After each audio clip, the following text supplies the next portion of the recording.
नमस्कार दोस्तों, SBI securities weekly podcast में आप सभी का हार्दिक स्वागत है। आज के पॉडकास्ट में हम बैंक निफ्टी और निफ्टी के अगले सप्ताह के महत्वपूर्ण लेवल्स पे चर्चा करेंगे और साथ में ही आने वाले सप्ताह में ऐसे कौन से सेक्टर्स और ऐसे कौन से स्टॉक्स हैं जिस पर हमारी नज़र होनी चाहिए, इस पर भी हम आज बात करेंगे। दोस्तों, ये हफ्ता कितना ज़्यादा एक्शन से भरा था। बाजार में काफ़ी ज़्यादा उतार चढ़ाव हमको इस हफ्ते देखने को मिले। जहां फेड एक तरफ सेंटा रैली को कंटिन्यू करने पर सहमत था, वहीं भारतीय जो मार्केट्स हैं उनकी कुछ अलग ही योजनाएं थी। बेंचमार्क इंडेक्स की बात करें निफ्टी की, तो बुधवार को वह अपने ऊपरी स्तर से तकरीबन 500 अंक फिसल गया था, लेकिन अगले ही सत्र में इसने अपने 60% नुकसान की भरपाई भी कर ली। मिड कैप और स्मॉल कैप के साथ भी ऐसी ही कहानी थी, जिसमें भी भारी गिरावट आई और अगले 2 सत्रों में अपने नुकसान का एक बहुत बड़ा हिस्सा उन्होंने वापस पा लिया। सप्ताह के दौरान निफ्टी 0.5% की मामूली हानि के साथ समाप्त हुआ। वहीं बैंक निफ्टी में सप्ताह के लिए तकरीबन 1.5% की मुनाफा वसूली देखी गई। सेक्टोरियली बात करें तो ऑटो, मीडिया, मेटल्स, इनमें तकरीबन 1 से 2% की कटौती हुई। वहीं फार्मा और एफएमसीजी, जो कि काफ़ी डिफेंसिव माने जाते हैं, उनमें 1.5 से 2% की बढ़त के साथ इन्होंने बाजार को सपोर्ट देने का काम किया। यहाँ तक कि ऑयल एंड गैस के काउंटर्स में भी अच्छी खरीदारी देखी गई। 1.5% की बढ़त के साथ रिलायंस ने एक लीडर के तौर पे अपनी भूमिका जो है उसको निभाया। फ्रेंड्स, जो अस्थिरता हमने पिछले वीक मार्केट्स में देखी, उससे बचने के 2 तरीके हैं। पहला है डेरिवेटिव मार्केट के लिए और दूसरा है कैश सेगमेंट के लिए। तो डेरिवेटिव मार्केट के लिए हमें एफआई का जो डेटा है उसको बारीकी से नज़र बना के रखनी चाहिए। अगर आपने हमारा पॉडकास्ट नियमित रूप से सुना है तो हमने रेखांकित भी किया था कि बुधवार की गिरावट के बाद एफआई डेटा के अनुसार डेरिवेटिव में कोई शॉर्ट बिल्डअप के संकेत नहीं थे। वहीं मार्केट जो है वो लोकल फैक्टर्स और अत्यधिक खरीद यानी ओवरबॉट टेरिटरी में पहुंच गया था। उसके बाद एक माइनर जो रिट्रेसमेंट होना था वो हमें नजर आया है और अब अस्थिरता की जो प्रकृति है उसमें काफ़ी जो है अब स्थिति अब सामान्य लग रही है, यानी कि जो अस्थिरता थी वो अब बहुत हद तक कंट्रोल में है। दूसरा, अगर हम कैश मार्केट की बात करें तो अब इस गिरावट के बाद हम सेक्टोरियल रोटेशन देख रहे हैं।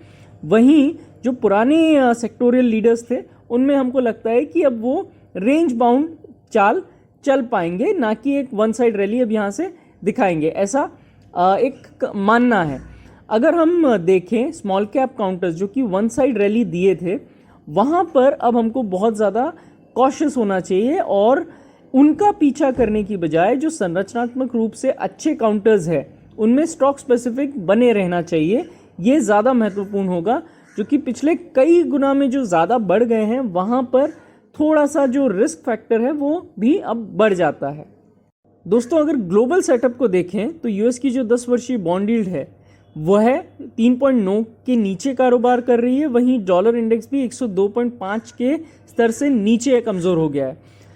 अगर हम ये दोनों फैक्टर्स देखें तो ये हमारे फेवर में है, लेकिन अगर एक फैक्टर और जोड़े इसमें यानी ब्रेंट क्रूड का, तो बात सिर्फ इतनी है कि रेड सी मार्ग से जो शिपिंग के दौरान सुरक्षा कारणों से उत्पन्न होने वाली जो इंपोर्ट बाधाएं हैं उनके कारण ब्रेंट ऑयल की जो कीमत है वो 74 और $81 के बीच जो है काफ़ी वोलेटाइल अनुभव उसमें हो रहा है।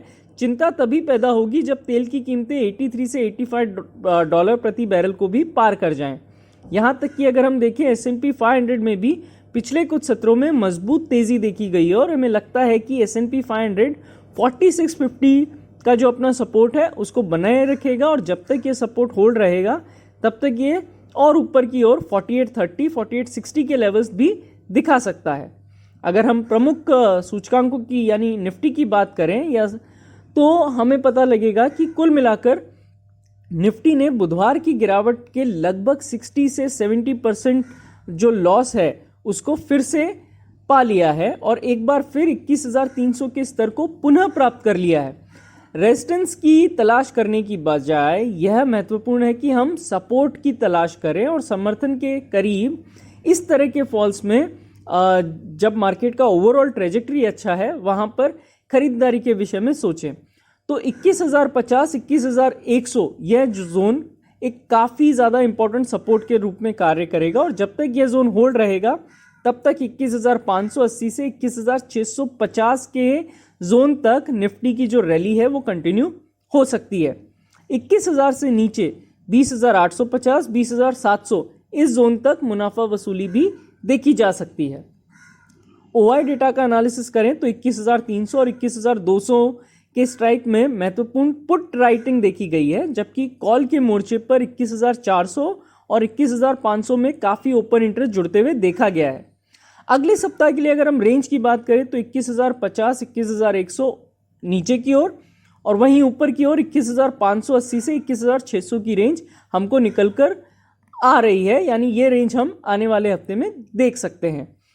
बात करते हैं बैंक निफ्टी की, तो बुधवार की गिरावट के बाद इस इंडेक्स ने बेहतर मजबूती दिखाई है, जिसमें HDFC बैंक जो है वो फ्रंट लाइन रहा यहाँ पे, यानी अग्रणी रहा। आगे बढ़ते हुए 46,900, 46,980 का जो 13 डे EMA का जोन है वो एक सपोर्ट के रूप में कार्य करने की एक संभावना है। ऊपर की ओर 47,680, 47,750 पर हमको रेजिस्टेंस देखने को मिल सकता है। अगर हम बैंक निफ्टी को देखते हैं कि वो 47,750 के ऊपर कंसिस्टेंटली सस्टेन करता है तो वह 48,150 से 48,300 तक अपनी जो रैली है उसको एक्सटेंड कर सकता है। 46,900 के टूटने की स्थिति में हमें थोड़ा सा सावधान होने की ज़रूरत है, क्योंकि उसके बाद 46,450 पर रखे गए अपने सपोर्ट को बैंक निफ्टी रीटेस्ट कर सकता है। अब एक नज़र अगर हम OI डेटा पर डालें बैंक निफ्टी के, तो 47,500 और 47,000 के पुट में, वहीं 47,500 और 48,000 के कॉल में महत्वपूर्ण ओपन इंटरेस्ट बिल्डअप जो है वो देखा गया है, जो कि ओवरऑल रेंज हमारे लिए देता है बैंकिंग के लिए 46,900 नीचे की ओर और 48,050 ऊपर की ओर। तो यह रेंज जो है वो हमको आगे देखने को मिल सकती है। अब हम बात करेंगे आपके फेवरेट सेगमेंट की, यानी कि ऐसे कौन से काउंटर्स है जिस पर हमें अगले वीक नज़र रखनी चाहिए, ऐसे कौन से सेक्टर्स है जिस पर हमारी नज़र होनी चाहिए जो अगले हफ्ते एक बहुत ही अच्छा प्रदर्शन दिखाने की काबिलियत रखते हैं। तो पहले अगर हम देखें तो पिछले हफ्ते अचानक गिरावट के बाद हमने capital goods, pharma, mid cap, IT, banking और NBFC मेटल और FMCG के काउंटर्स में शानदार तेजी देखी। मिड कैप IT में हम देखें तो बीसॉफ्ट, परसिस्टेंट, एम्फेसिस और डिक्सन, इन काउंटर्स ने लार्ज कैप की तुलना में बेहतर प्रदर्शन के साथ साथ एक अच्छी तेजी दिखाई। लंबे समय तक बड़े पैमाने पर ओपन इंटरेस्ट एडिशन के साथ हमें उम्मीद है कि यह प्रदर्शन जो है आने वाले सप्ताह में भी जारी रहेगा।